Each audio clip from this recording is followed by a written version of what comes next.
আমি যখনই বাদুড়ে এসছি, বাদুড়ের মানুষের মধ্যে এই উচ্ছ্বাস, এই ভালোবাসা, এই আন্তরিকতাটা আমি দেখতে পেয়েছি। আর এই গাড়িগুলো যদি একটু এগিয়ে নেওয়া যায় তাতে খুব ভালো হয়। এই বক্সের সামনে থেকে একটু, সে যদি আমার গাড়ি হয় একটু সরিয়ে দাও না।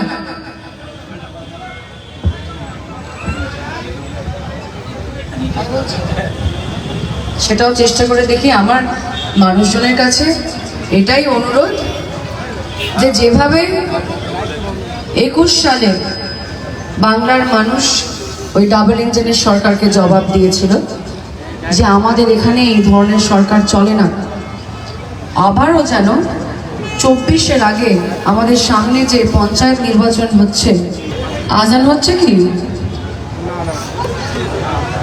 আজান হচ্ছে এখন? তাহলে আমরা একটু অপেক্ষা করি, আজানটা হয়ে যায়, তারপরে আমরা নিজেদের বক্তব্য শেষ করব।